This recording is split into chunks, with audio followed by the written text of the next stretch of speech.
Let's get in some power talk now. Onto an exclusive, a CNBC TV18 exclusive. In his book, Mind Without Fear, due to be published this week, former McKinsey chief Rajat Gupta reveals the story of how his career and reputation came apart. In an exclusive conversation with Shereen Bhan, Gupta, who was convicted of insider trading in 2012, says he is innocent and apologizes to those who looked up to him. Here's a slice of that conversation. You say it's a not true story. You say that if you had told your story and presented your story to the jury, perhaps the outcome of the trial would have been very different.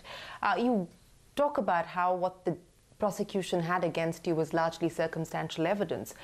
But, through the appeals process as well, the court has established that it was a fair trial, that you were given a fair chance. And this is what the jury, 8 people who sat on that jury listening to what you had to say or what your team had to say and what the prosecution had to say, arrived at a certain conclusion. But there is no attempt in the book on your part to acknowledge that perhaps you made a mistake.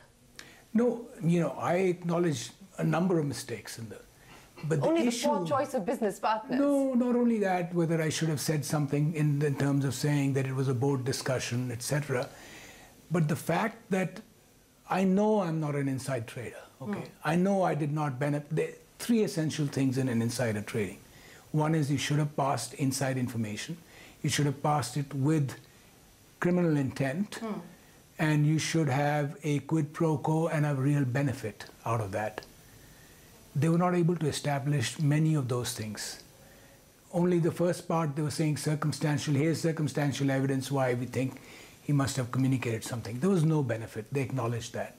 There was no quid pro quo. The reason I brought up this impression that I got from reading the book, that you feel wronged, is that continues to be the theme towards the end as well. While you may accept what destiny has finally delivered in the form of the sentence and the conclusion of the trial, but you still continue to believe that you were wronged, that you were a victim of poor timing, of perhaps bad judgment. There is no acknowledgement of the fact that there might have been indiscretions on your part. No. I do acknowledge that in terms of the discussion that was the only discussion that was really taped. I say that this was probably wrong for me to say this. In terms of what you're saying about victimization throughout my, honestly, since my days of high school, I feel I had a charmed life. I never felt victimized. I mean, I don't know, I was lucky in many places. I probably wasn't going to get a job in McKinsey. I got a job in McKinsey because somebody recommended me. I was the most unlikely choice to head up McKinsey. I was in the right place at the right time and I got elected. I did many things that were very lucky. And, I had a pretty charmed life till this happened. So I never felt victimized. Now, in this particular case, it's not about victimization. Yes, I feel wronged. I think it was unfair. And I think I'm innocent. I say that clearly, and I will say that always. But I'm not saying why me. Look at me. I'm so, feel sorry for me. No, I'm saying this happened. I fought the best I could. I fought the longest I could. I lost. It's okay. It's the outcome. And again, I go back to my impressions from the book.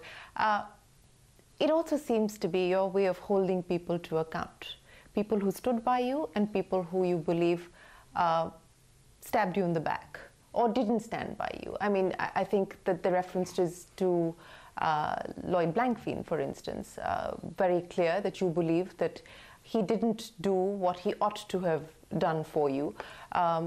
Your former partner at NSR, Parag Saxena, and there are many others who you name each individual or many of those individuals, the ones who stood by you and the ones who didn't. Is this also an attempt, as I said, to hold people to account? No. I mean, I'm not seeking any retribution or, it's more to me how I saw the story. And I've only, picked up things which really affect, I'm telling you where it hurt. All right, that's an interesting conversation, and you can catch the full interview tonight at 10 p.m. only on CNBC TV 18. But now let's slip into a short break. Up next, more on Jet Airways resolution as top government sources confirm that lenders will pick up substantial stake in the company. Stay tuned, we'll be right back with all the details.